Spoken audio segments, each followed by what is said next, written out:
magic box. Okay, so anyone who can hack this RF transmitter or has a frequency meter, I'm quite sure you can switch my slides instead of me. This is definitely the kind of technology. I wouldn't bet anything on crypto in there. Okay, so thank you for not leaving massively this room. And let us then start with basically a little history of what and why telecom have been hacked for so long. So who in this room may have known some friend who did this kind of stuff? Okay, good, you're mature. Okay, great. So of course, we've seen a lot of people doing, back in the old days, great tales about beige boxing and about doing this kind of really low-level thing. The blue boxing, we're going to leave all the details to Captain Crunch, who's sitting over here, of course. And kudos to him. And he's the one who created virtually the whole industry, so we are not going to talk about it today, but let's just say that it was a way to abuse early in-band signaling systems before out-of-band signaling systems were introduced. And why is that? People didn't believe in telcos that someone would actually play crazy tones in his phone. So they were really accustomed, as I told you, to availability and stuff like that. But would there be bad people? And basically, their focus was maybe at the wrong place. So they had to change. Things change. And this is the bottom line about telco security. They always assume that their network is secure and no one else is playing there. So same thing for payphone. You know the US red box, right? Simulating tones that you say you have some money into the payphone, or you entered some. But in France, people got smart. They got like, oh man, since people get into the payphone and rob the payphone, and also we can't trust money in there, we're going to sell telecards. This kind of little card that you insert into the payphone and you just pay at the maybe next bar or whatever. Well, how to make charging? So they were sending little tones, the same way but reverse. So the tones were going to the card saying, okay, you have one less credit. Okay, you have one less credit. Who can identify this kind of circuit? Go ahead, guys. Oh, this is a challenge. Nobody? Okay, low pass filter. So you just need to put that on the line, and suddenly not this 19 kilohertz tone is flowing in to get the telecard decredited. Okay, so this was the French carte rouge, or boîte rouge, which is our equivalent of the red box. Once again, nobody in telco would assume that there would be an hostile person. Same for the PBXs. The PBXs, you know, they are basically private extension to an exchange, and they are used by corporations to basically have telecom lines for their companies. And the vendors of PBX, they didn't care too much about security. However, the hackers and the freakers were very interested in dial-out capabilities and being able to basically make free calls on behalf of the corporation they were abusing. And as usual with telecommunication technologies, the vendors didn't want to take responsibility for security, and therefore their clients were exposed. Yeah, and what's funny is that they had the same behavior saying, hey man, this is a customer problem. It's his equipment, as his customer premise. He installed it. We don't care about that. In the end, of course, there was huge bill and dispute and stuff like that. It's exactly the same thing when you hear botnet are the problem of our subscriber, not ours. And DDoS and through. Okay, you know these things. Kudos to Van Houser, who is recovering from, I think, a hard night last night for putting out this kind of software.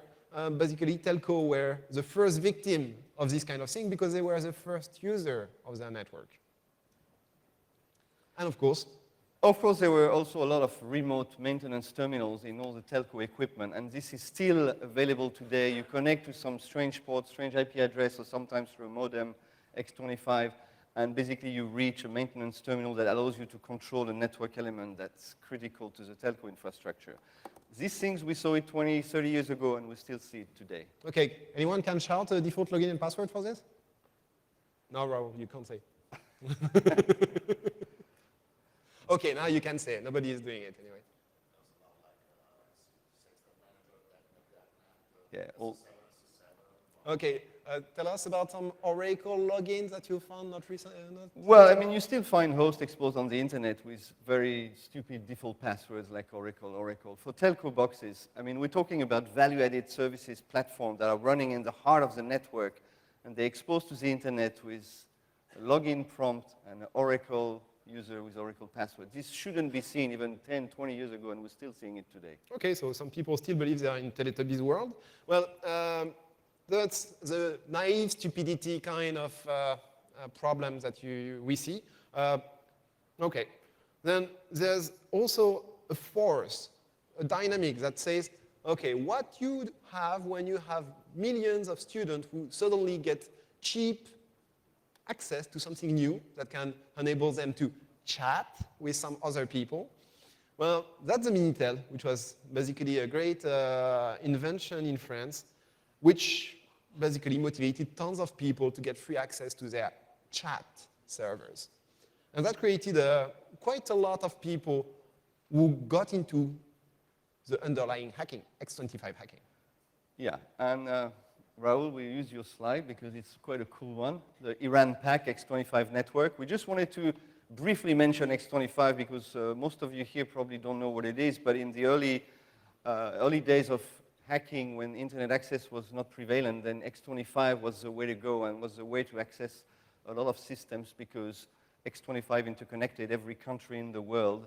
And even though the lines were not free and access was not readily available, it was a great way to explore telecom systems, including weird countries like this one. It was readily available if you had a Minitel. That was also something interesting. So now we get out of prehistory and we get to mature kind of golden age of the telecom insecurity. So in that time, thanks to Captain Crunch and lots of friends of his were roaming the international networks with their blue box. The telco industry said, hey, this is costing us a lot of money, and on top of that, we can't trace the calls. So let's do something about blue box. So they invented SS7, which is Signaling System 7, the successor of CITT5. Yeah, go figure. We are just jumping from IPv4 to IPv6. Well, actually, there was a V6 version, but it was never pushed live. Yeah. Like, history repeats. So basically, here, what you have is just the beginning of any calls that even you do right now. When you're taking your phone and you're making a call, you're generating IAM, initial address message, onto the SS7 network. Now, just so you understand, there's a huge difference between the telecom signaling in Captain Crunch days where it was in-band, which means you had access to it as a user. With SS7, all the signaling network is out of band, which means you don't have access to it at all. It's completely closed, and this is why all the freaking died. However, as we're going to show you, it created its own sets of problems. Yeah, the thing is, with this, they said, okay, since we had bad people and we don't want bad people, let's make a closed network of SS7 operators who all trust each other. That's the model called the walled garden. Well, in the walled garden, there's only nice people. Right. So the thing is, in these days, protocol didn't need any kind of anti-spoofing or any kind of cryptographic security. It's like a bit IP in the 1980s, except things changed.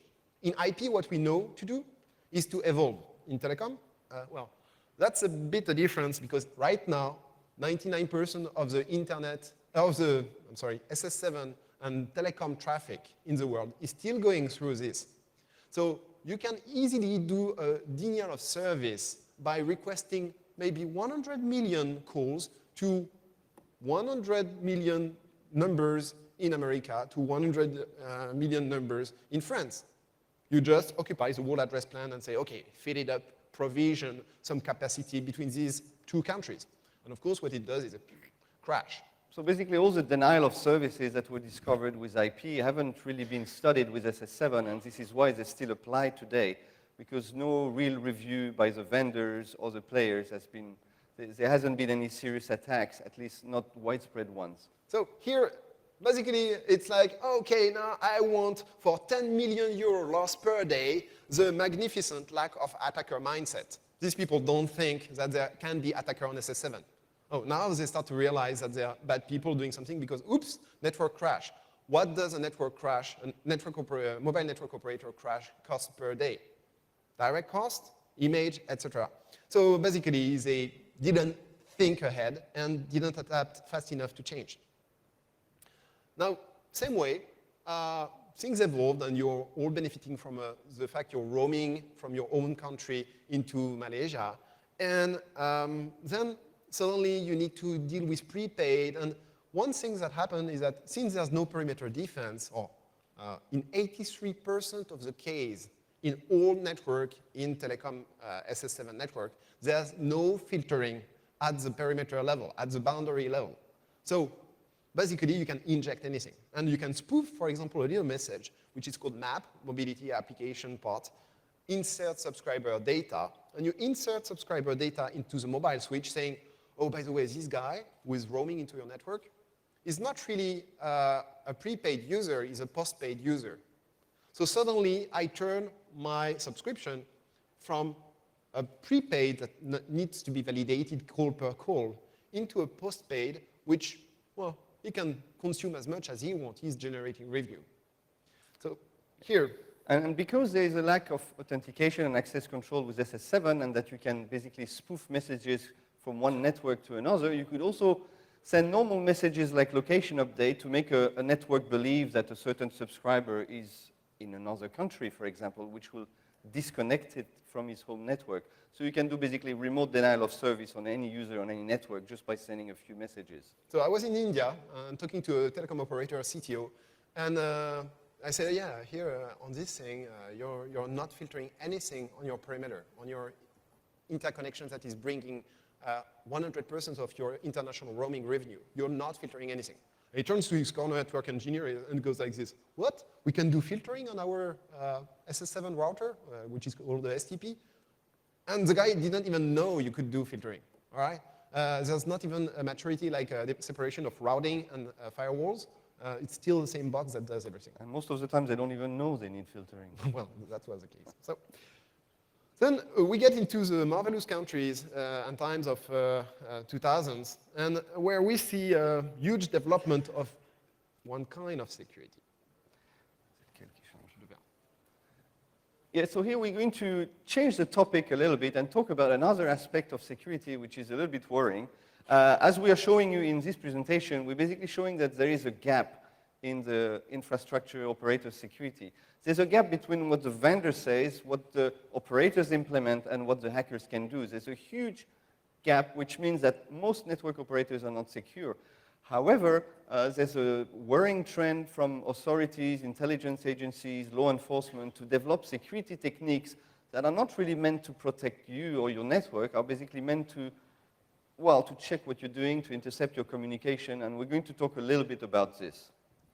So, let me go back to one slide. This was just to basically explain what kind of parties are involved in an interception. As you know, there are two types of interception. There's a lawful interception, and then the other kind. The lawful interception is the one that is done by the authorities, and we're going to talk about that.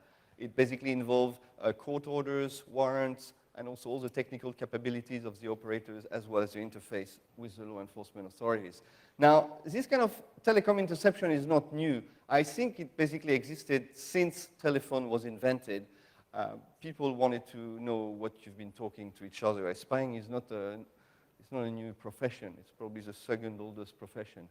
So how is it done in practice? In practice, nowadays you have interception systems that are fully integrated in the vendor equipment that is located at the operators. The vendors provide a facility which is called a lawful interception gateway, which is basically a platform interconnected to the switches and the network elements, and that gather all the events in real time and send them to law enforcement agencies. Now, ideally, those actions by law enforcement are under the supervision of a legal authority like a judge, and court orders, warrants, subpoenas are required for interception.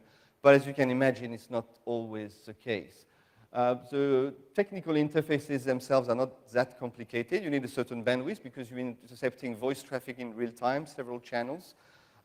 You can basically intercept absolutely everything, and we're going to talk about that. they're not only intercepting your phone calls, they're also intercepting at the fiber optic levels. Now, you can imagine that to intercept a phone call, a judge could say, yes, there's a probable cause, and we're going to intercept that subscriber. When you intercept fiber optics, where a single fiber can carry tens of thousands of simultaneous calls, you have no such luxury. This is massive interception done at the tactical level. We also have all sorts of VoIP interception. Don't think that because you're making a phone call over voice over IP, Skype, etc. Now they have platforms, methodologies, and technologies to intercept very conveniently all your voice over IP traffic, including when it jumps from country to country, includes several providers, complicated routing, etc. The development of the interception technology is fast growing, and nothing has escaped Big Brother, including the IMS, which is next generation infrastructure for telcos that also works with voice over IP, SIP, etc. So every time a new telecom technology is introduced, there's a new interception technology to basically do some surveillance on what it's doing. By the way, that was exactly this technology that was abused by backdoor into Ericsson Axe switches in Greece, in Athens, when they snoop on something like 100 key government officials from Greece. Now, interception is not only done at the carrier operator level, it's sometimes done at the handset level. For example, this is a part of the brochure of an Italian company that sells what they call remote control system. They sell that to government and intel agencies. And what it is basically a sophisticated Trojan that they put on your computer and on your phone, and that intercepts everything and send it back to the law enforcement. Hopefully, as our friend will show, not all Italians are like that. Obviously. But they seem to be very successful in selling their products to this law company, enforcement. Yes, they are. Then we go to the highest level, which is tactical interception. Tactical interception is what the military is doing. They basically take the interception game to a whole new level, where they can basically intercept at the country level, at the city level. They can block entire area, interdict traffic, jam, replay, intercept, all sorts of things. And they have very sophisticated platforms that can do also all sorts of event correlation with other, not only your telecom interception, but as we will see, other means like your social feed, your email, your chat messages, etc. Everything can be correlated to build a profile. This is just a picture of a passive interception system. Passive means it doesn't need the cooperation of the mobile operator. In practice, it means you can intercept what you want without asking anyone. So as I said, there are two types of interception. The lawful intercept, which is done through the facilities provided by the operator, or through your own equipment without the permission of anyone. So this kind of interception systems, they are deployed over cities, but they can also be deployed in mobile units to improve the precision. When they follow a target, they have to deploy those passive systems into the area of interest. The weakness of a passive interception system is that it needs to be located in the area of interception, as opposed to the lawful intercept gateway that can intercept anything from anywhere. One of the challenges that law enforcement is facing, and it's not only with mobile phone calls and prepaid cards, etc., it's also with all those things that identify you as a person, but you're using usually multiple identities on the internet. So they've developed platforms that can basically correlate those identities, do data mining, and paint a very precise picture of the individuals behind those virtual identities. Everything is intercepted in real time, including IMAP, POP, of course the webmail as well. The chat systems are intercepted. Those are real screenshots of real interception systems. So you can see that it's very user-friendly. You can zoom, click, correlate. Remember, the users are cops. Yes. So, I mean, I understand from the government perspective, they want to solve problems, and the problems of interception, of course, they justify it by saying, yeah, we are tracking only terrorists and pedophiles and all those bad guys. But as we all know, it starts like that, and then it's used to intercept everything everywhere. Now, governments are always trying to solve problems, and law enforcement is no exception. This is the current 10 challenges that they're facing at the moment, and I'm sure that once they've solved those challenges, they'll find next 10 ones. And every time you lose a little bit of your privacy, you lose a little bit of your right to be left alone on the internet, and this is only increasing. Technically speaking, there are two things that are intercepted about your communications. What you're thinking, probably you think about the voice content, when you speak, your call is recorded, etc., but it's actually less frequent than what we call the IRI, which is the intercept-related information, which is a lot more valuable for law enforcement. It's basically all the events that your phone generates. Location updates, so we can know where you are, the SMSs that you send and receive, the call records that indicate who you dial when, even when the person doesn't pick up the phone. All those events are recorded by the telcos and they're never deleted. So they provide a huge data mining for law enforcement. And there were a lot of discussion about is the metadata, the traffic analysis on metadata, is really an infringement of privacy and needs to be sanctioned by a judge or not? And right now, that's a lot of the debate in this area. Yeah. So basically, the problem in there is, of course, maybe there's some privacy issue, maybe some government are using their legal interception gateways in a wrong way. But for us, basically, as a security professional, the real problem is that when you ask some telco operators, are you doing security on your network? They're going to say absolutely yes. And they have plenty of securities. They have fraud management, they have revenue assurance, they have IT security, they've got all that interception security, but there is a gap.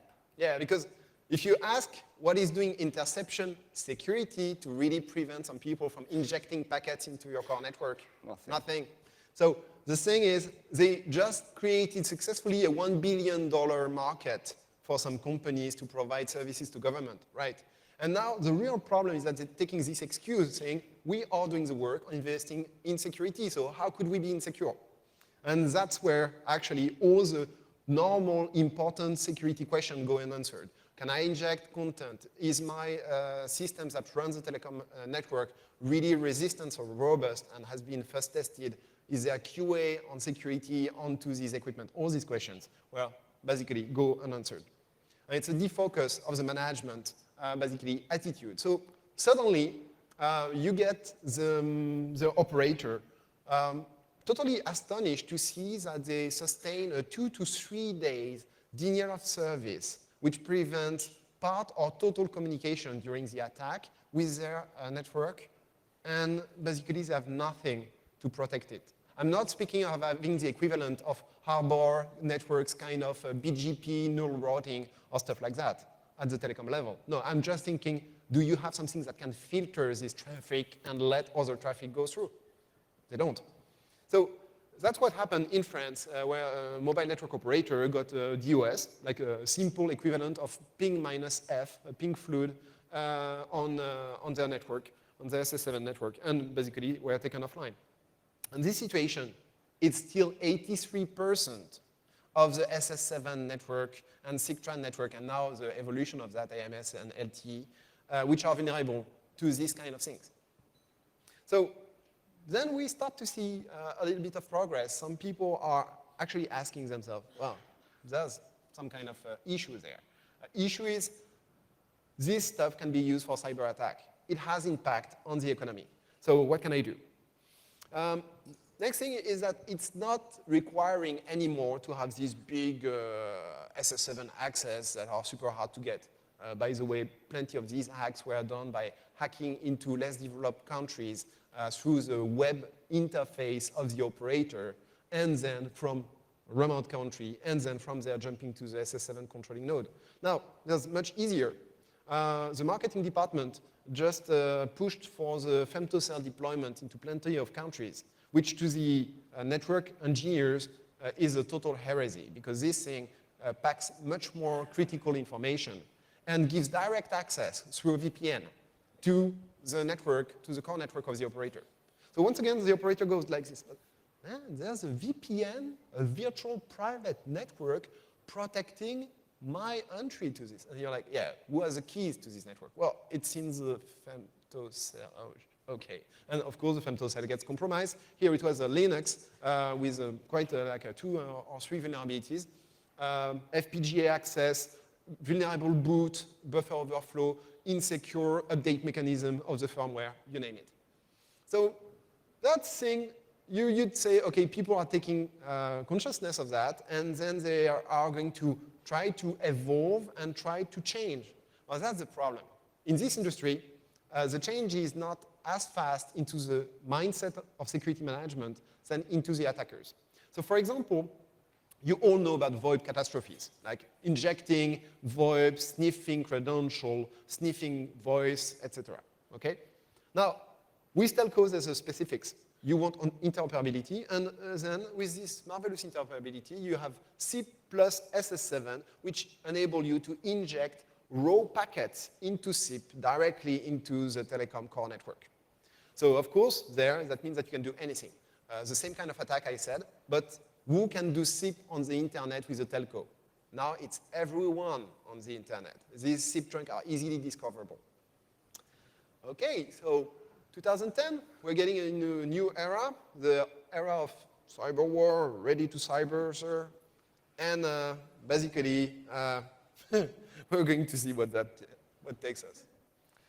So, now, yeah, this is not a boring slide. This is a very important slide. This is taken from one of the very successful telecom vendors at the moment. I don't know if you see it, probably a little bit small, but it's basically their security documentation.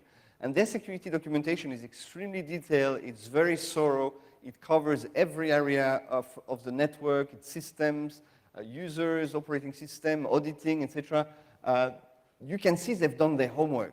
They really have covered everything they could cover. And why is it that still this doesn't mean the networks are secure?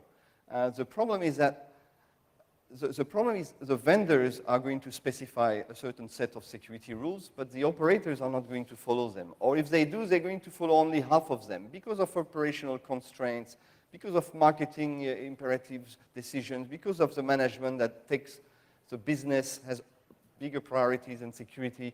And it's also difficult to find the right skill sets to implement telecom security. Most people are familiar with IT security, but when it comes to telecom security, with every vendor implementing its own proprietary interface, very different ways of managing network elements, it's actually quite difficult, and the skill set required to do that is not widely available. So the operators have trouble finding the right guys to secure the network, and most of the time they're more interested in pushing new services and pushing new security systems. Now, let's look at a few examples and see how the compromising network infrastructure has wide-ranging implications. Now, this is just a little overview to show you the core network. The core network is where the switching takes place, is where we have elements like the MSC, the mobile switching center. We have the SGSN, which is part of the data infrastructure. We've got the media gateway. We've got various interfaces. We've got the IP backbone. This is the heart of the network. Now, this is a very dangerous area for hackers and bad people alike to be roaming on. However, they are all controlled. If you see above, you see that OSS, Operation Support System. Every telecom in the world is managed by an OSS. And this OSS here, this is just a functional view of all the interfaces that they are managing. The OSS is connected to absolutely everything. It's usually running on large Unix clusters, and it's connected with every network element, every single one of them. And as such, it can control all of them. This is just an example of the views. It has access to every parameter, every value, everything can be changed. So what do you see? You've got a very complex infrastructure, a critical infrastructure that's managed by hundreds of people, by very complex teams, but you've got one system that can rule them all. The OSS can rule the radio network, as we see here, with the radio network controllers, the base stations. It can control the switching environment. It can control the databases, like the HLR.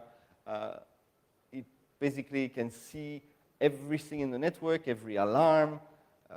There's nothing that is not controlled by the OSS. it would be a great way to detect security events because, as you can see, the OSS, which is basically presenting alarms, is monitored 24 hours a day, and there are very strict procedures in network operators to resolve faults.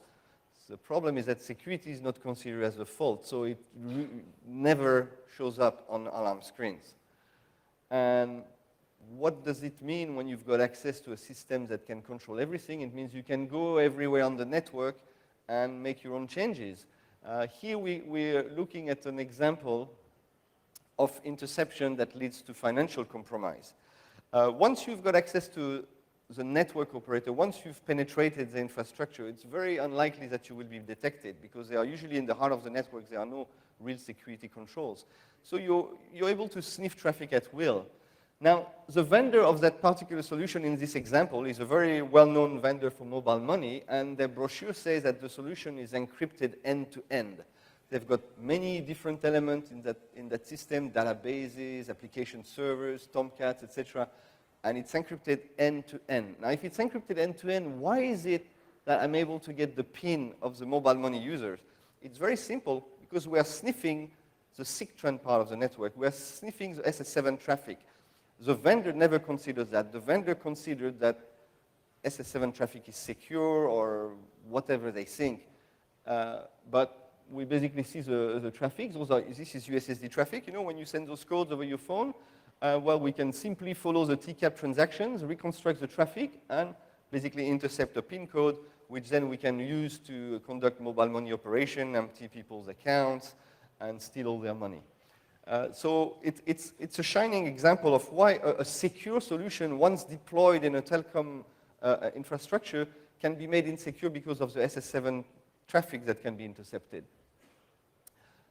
When we start digging into that mobile money service, we also notice that we get access to a lot of very confidential information. For example, the SIM number and the KI, which, you know, I'm not going to talk about cryptography of GSM again, but this is what you need. This is basically the secret key and the SIM number. You can use that to clone SIMs. And when you clone SIMs, you're going to use the clone subscriber account. We find credit card numbers, of course. We find PIN unblocking code. We find KI, clear text, encrypted. All those databases, they contain all this critical information. Yeah, and one thing that is interesting is that when you talk to KI, to telecom operators, they say, oh yeah, it's secure. On the brochure, it says only encrypted form of the KI will be displayed to the user. Yeah, but here we have database access. Exactly. On the database, we have both. So, same, every time they do banking, they have to follow the regulations. For example, the KYC, which is a know your customer, requires operators to generate reports. Those reports will contain names, will contain ID numbers, will contain mobile money account numbers. So the privacy implications of an operator getting compromised are huge.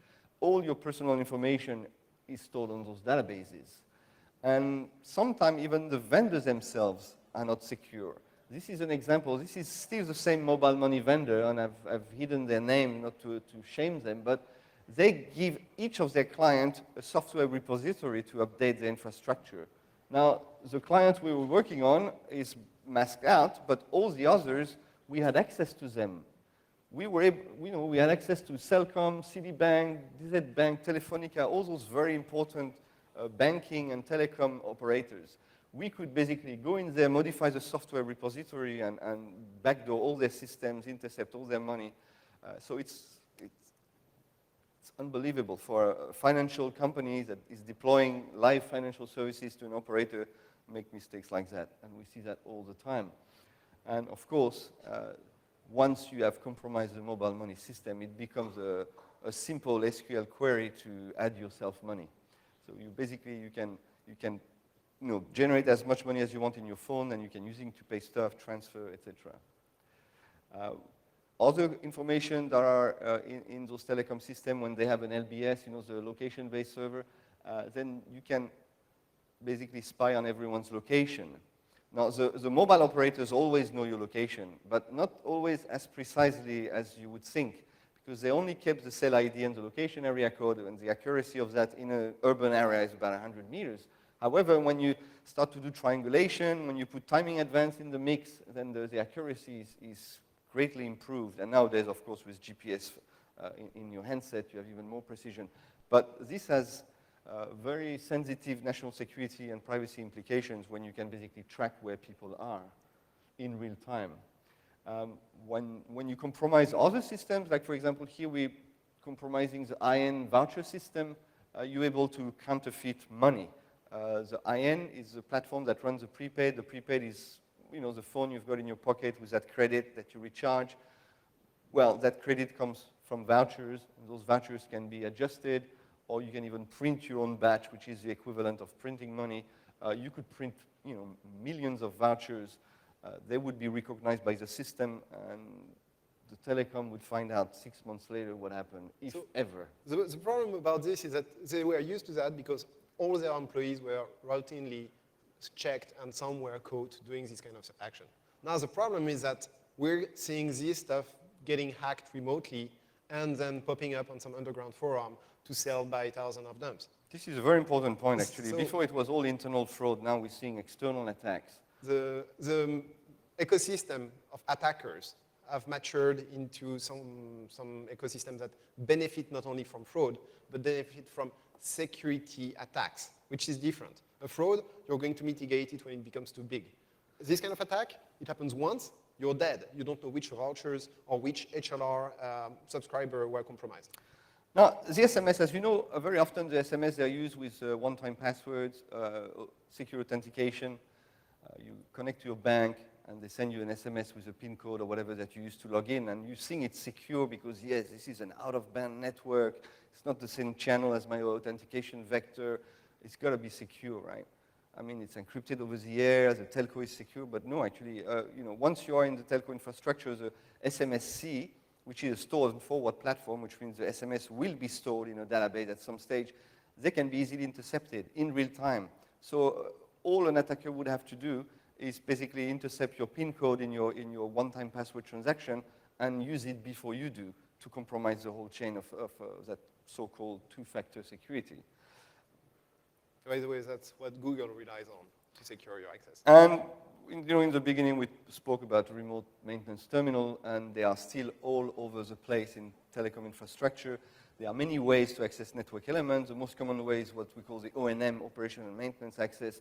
But there are other access, like remote maintenance terminal that can be connected to remotely, that have default username and password, are not really documented, but that gives you access to all the disk, all the memory, basically full privilege over a critical network element just by issuing a little telnet command. So there's a sort of thing that we call the legacy sandwich, is that all technology has to be then forward ported to new IP networks, etc. So they say, oh yeah, we had this modem access. Oh, well, let's have a serial converter to IP. And then you get access to some things that didn't even require login and passwords, and now are connected directly to IP, and sometimes not really well segmented, or maybe always. And this segmentation problem goes sometimes to very incredible dimensions. For example, this one, we are able to connect through a single USB little mobile data modem, and then from there, oh, oops, this IP address was part, of course the IP address has been changed, was part of the RFC 1918 network that we were part of, and we were able to connect to it.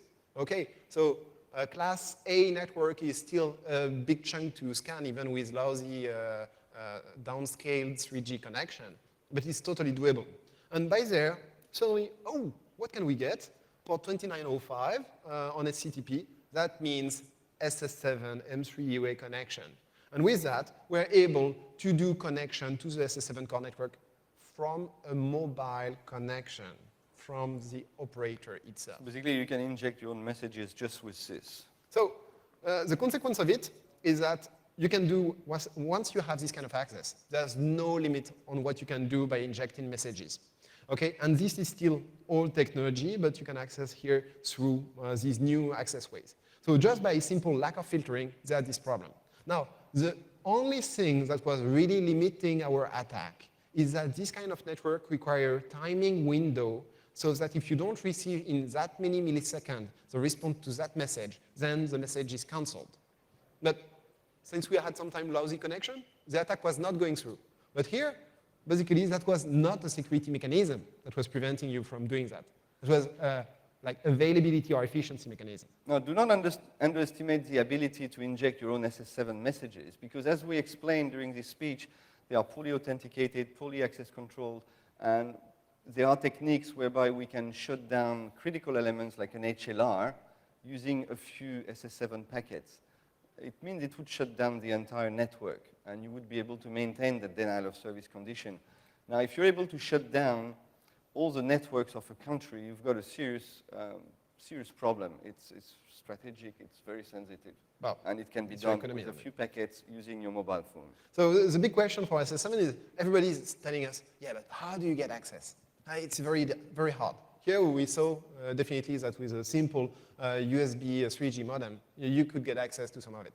Now, since you can get access to some of it, you can also get it easily by hacking other countries which are less protected than your own country, then jump into their core network and then spoof some traffic. Here, one interesting kind of traffic that you can spoof is a map message, which is forward access signaling. And this map message is directly a SS7 message that says, I'm sending you some raw packet. Treat it as if it was coming from the radio side. So then at the radio side, that means that you can inject any kind of signaling that comes from all the radio equipment. That means that you can do radio attacks without even being into the country. Okay. Other stuff which is really funny is that sometimes some equipment manufacturer expose commands and say, yeah, with this you can do run some testing. Okay, and this one is unauthenticated.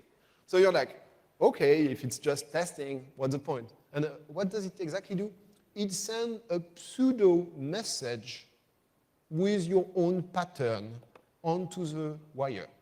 And basically that's an innocuous, right? So what happens is actually you can spoof any kind of message by injecting raw, arbitrarily chosen byte sequence that you send. So here, it's the people who are looking at us, it was just a test command. How should we know? They don't think with attackers' perspective.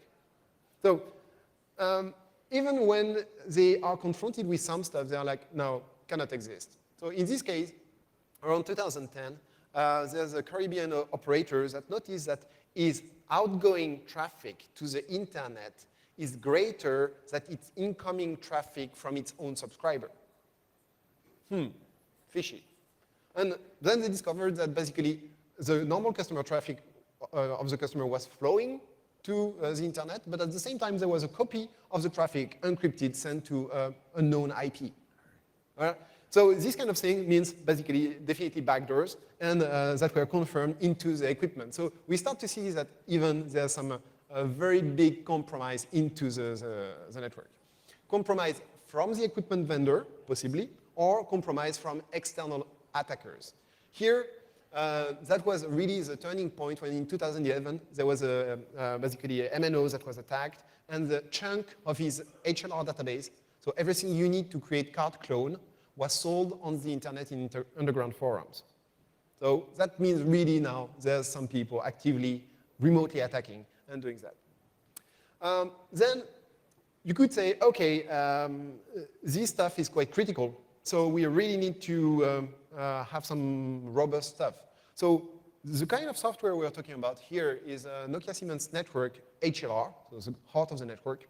And this stuff is basically usually Sun Microsystems front end with huge database backends, and each of them is like huge. Like one time I go into a data center and say, oh, can I look at what we successfully routed? And the guy say, yeah, it's like this rack, this. I'm like, oh yeah, this 3U kind of thing. Looks at me, hey, what? Like I'm stupid? He's like, no, it's this rack, this wall rack, and the wall ale on it, and the series of rack behind is a hot spare.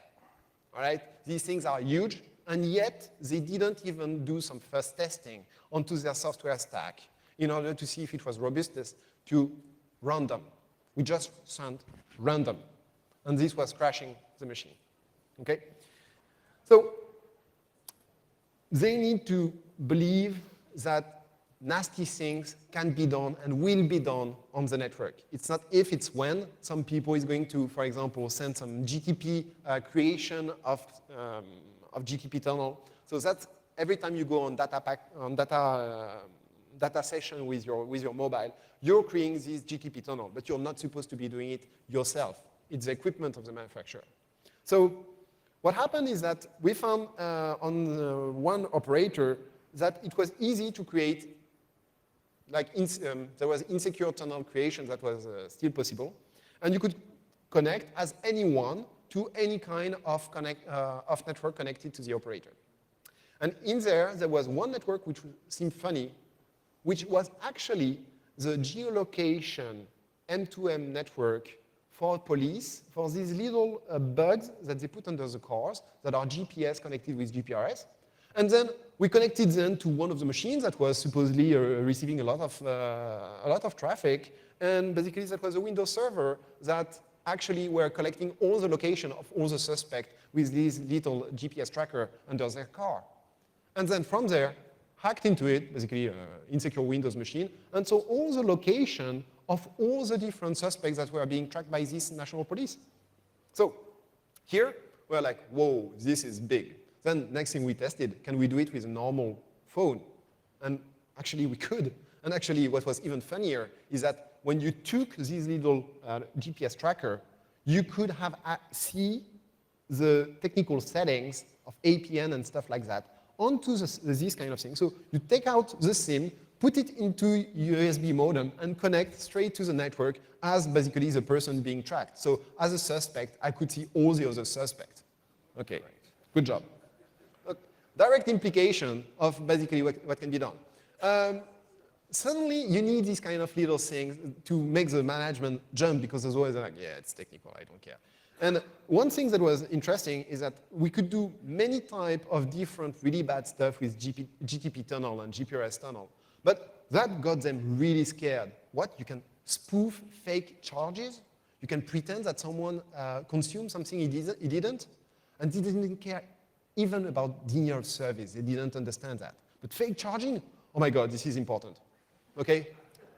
Money is the only thing that will keep them moving at the telcos, yeah. They only investigate when they lose money. Compared to that, we had GGSN denial of service attack. With this, you can say, okay, I send you a denial of service packet. Basically, this packet is a very nice packet. It says, you should go down because I think you're not going to handle the traffic well.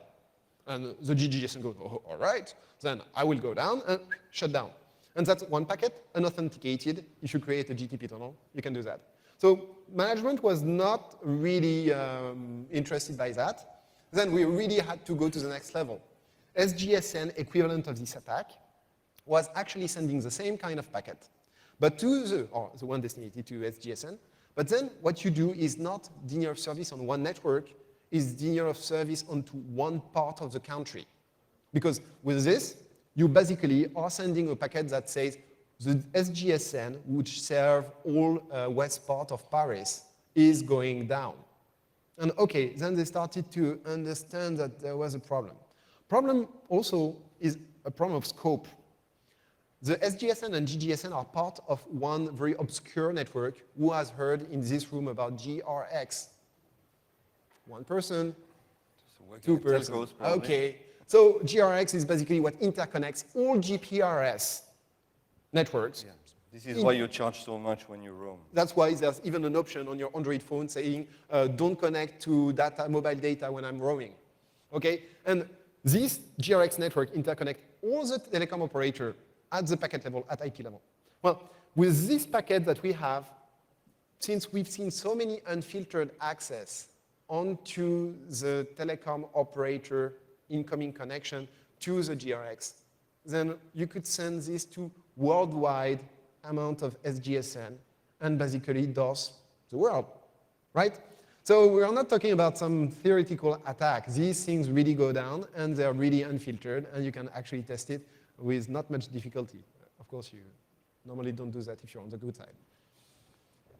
All right, so then you're like, yeah, but that was the past. Now we are going to LTE, long-term evolution. We're going to have a much more IP-oriented kind of networks. Well, what happens is that the LTE are actually very good technologies, much more IP-oriented with lots of lessons learned. But the problem is that we still are into the walled garden approach. So there's still a separate zone, separate domain, which is still only allowed to network operators. And of course, well, there's time where you can actually leak, and I get access to actually the evolved packet core, which is the new core network of the operator. By the way, these networks still have a Solaris 2.6 box with default password and port mapper exposed. Hello. Yeah. Okay. So what we see here is that, of course, there's a big telco security problem of all this mindset of walled garden approach, and yeah, it should be secure because I invest in interception, and blind trust into the vendor, or even overconfidence into their security, like no defense in depth. Yeah, people won't be able to do GTP tunnel creation. But the problem also is that these organizations are very massive and not really changing fast. Okay, it takes them years to come up with things, and they are so confident that their own solution and the solution with a network vendor is great, that they won't listen even to the new guys, to the little researcher who is in the far end of Germany, and then he found something and he say, hey, I found something, and they don't listen to him, okay? And sometimes after 2 years, they're like, oh yeah, maybe we should listen to that. So the whole problem is that if you're not open to innovation and to independent security research, there's a huge problem because you're not going to get the early warning about these kind of issues, and you're not going to be able to turn around this big chip fast enough. One thing which is quite important is that there's a technology sandwich which is even going worse, because we are still keeping the old technologies and going to new network technologies which are just accumulating layer on layer of technology. So you're just increasing your attack surface. Now, what we can do is we have quite a huge gap in between what is perceived as being security at the operator. Like the operator does a lot of fraud management. You ask to any person at the fraud management in usually what is called fraud and revenue assurance team, and they'll say, okay, for example, you ask them, okay, explain to me what is spoofing or what is a buffer overflow, and the guy will go like, I have no idea. Because their job is to look at graphs that are generated from the financial data. They don't look at the raw signaling. They don't have IDSs that do this job of detecting packets. Actually, since 2 years ago, it didn't exist. There was no IDS for SS7. So, okay, there's a huge gap. We'll have to fix it. There's also a huge gap into the way that the investment is driven. The investment is driven by some marketing department of some network equipment vendor. Let's say, oh yeah, interception will get you secure. Hello. It's actually the opposite. Interception is getting an attack to confidentiality of some communication. Even if it's for the good guy, it's still an attack. So there's even also a problem is that the CEO very often discovers a problem, and they're definitely not stupid people, and CTO too. They're like just misinformed. Like the security experts in telecom security are very often too few and not allowed to talk about anything. So in security, we don't have really, in telecom security, we don't have really conferences like this where there's constant flow of information with the vendors. They are starting to get to this, and that's what we are trying to push. This low information is also related to lack of tool. We are not having enough tools because they are not investing into these things that are not well marketed. The marketing power of Nokia or Huawei is going to be anyway so huge that any little startups that come and say, okay, we have a security thing, if Huawei and Nokia and Ericsson didn't talk about it, it doesn't exist. Rings a bell? So, go for it. So we have still some good improvement. One thing is that there are some open source that get into this domain.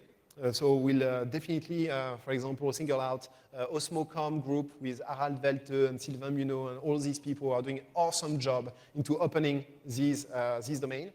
And this is helping in order to first get the telco mindset to be changed, but also get raw data, raw traces, information about is this secure or not. Also, the internet, like IETF, all the standardization bodies of the internet side have quite won the standardization war. And 3GPP and ITU are aligning to these new protocols. So that's also a positive step because we benefit then from all the mindset of security-oriented, attacker-oriented kind of protocol development. That's better because at least we have some people who know about the root of this security problem. Buzzwords also are helping when you hear critical infrastructure problems and attacks at the global scale. Of course, that's buzzwords and a bit bullshit. And to some extent, the operators are realizing that the infrastructure is critical and should be protected. It doesn't happen everywhere at the same time, but we see some operators that are really making the right moves. Because that actually tickles them. They're like, oh, I heard words that really hurt my ears. So actually, this is still helping. And then, in the end, we have a few early adopters in the telecom world that are really getting for it. So there's a telecom operator where the pen test is, oops, okay, we have a default password with a remote route, then a compromise, and these kind of things. And some others are super tough. So early adopters are a bit driving the market. And I believe that these people are going to survive a bit better than their competitor. So these are really adopting the modern telecom, the modern security in telecom, and showing the way. Let's hope and push that this is the same case everywhere. And I hope to maybe meet you to discuss that person to person. Okay. Questions? Yeah, Yes, John? Captain. Can we get a mic? Yes, it's coming. Okay, we all know that Skype is not very secure as far as personal communication goes. What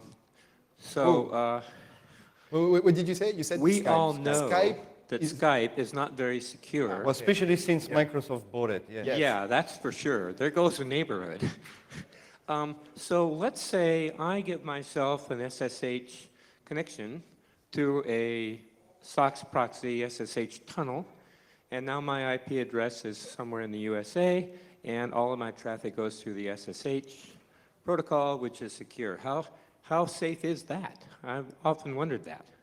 Okay, that's my question. Proxying all your communication through a remote proxy. An SSH tunnel proxy. Yeah, so basically you're shielding your origin, Yeah. but if you have vulnerable code into your... Well, not only am I shielding my origin, but aren't I also encrypting my data? Yeah, well, Is that pretty safe? Would you want to protect yourself from? If you want to protect yourself from legal interception, then yes, that could help. If you want to protect from like intelligence collection, then no, because our goal is to collect as many backbone data as you want. And if you use a VPN provider to have your outgoing encrypted connection, do you trust the provider? Yeah, that's if you a make it question. yourself, of course. All of these, of course, are important issues. Yes, of course. If I was an SA, the first thing that I do is I'd definitely create a company which is providing free or cheap VPN termination. And, but it's a very good point. I mean, cryptography is the answers to many of the privacy and interception problems, and it works with IP the same way it works with telecoms. I mean, I was telling you that SMSs can easily be extracted and intercepted, but if you don't want your SMS to be read, you can encrypt them. For example, using Text Secure and Android. from Moxie. Marlin. There's a few applications like that. VoIP traffic can be encrypted as well. So yes, cryptography is always part of the solution. It's not a 100% foolproof solution because you have many things to consider, but it's definitely the way. Well, like they say, locks are to keep people honest. Yes, exactly. So don't forget to watch Captain Crunch presentation, John Draper, tomorrow. Is it tomorrow? Is it this afternoon, right? This afternoon, yeah.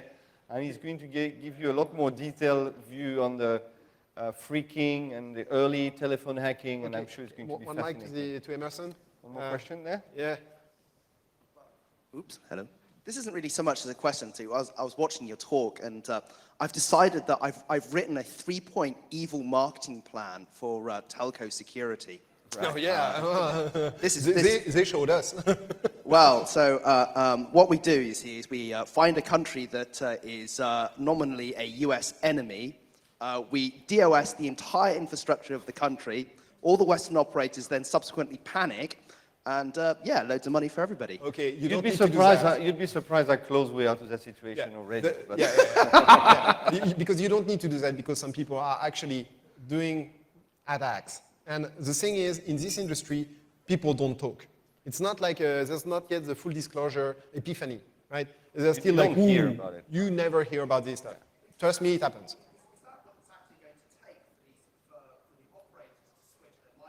Yeah, I think so. No. Well, You're wrong. Because actually money. they know about that. They know about GSM Association is communicating these facts to all the operators that are part of the security group.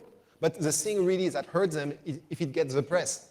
And they're controlling the event. It doesn't go to the press, nothing happened. They prefer to get a 100 million loss, 100 million USD loss, and not have it go to the public, rather than cut it by 2, by maybe finding the origin or doing any kind of negotiation, and having it to the public. They want to stay perceived as secure. Yeah, but it is changing. As we said, some of the operators are maturing, and some of the attacks are getting them awake indeed. Yes. Yeah, that's the thing. And that's what we're changing. We're Tempting. moving from fraud kind of programs, which are still manageable. Oops, I got 10 million of my money. It's still manageable for them. To problems when you have to renew your entire SIM card park. You know, the whirlpool, you're dead. But it's like with IP, you know, in the beginning, maybe most companies didn't think they needed a firewall, and once denial-of-service attacks and global hacker attacks got publicized, you know, like 20 years ago when it started, then the awareness rose for those products, and it's going to be the same in telcos, just with a shift. Okay, I think this is the end. Any last-minute question? Okay, thank you very much, guys. Thank you for your time. Enjoy.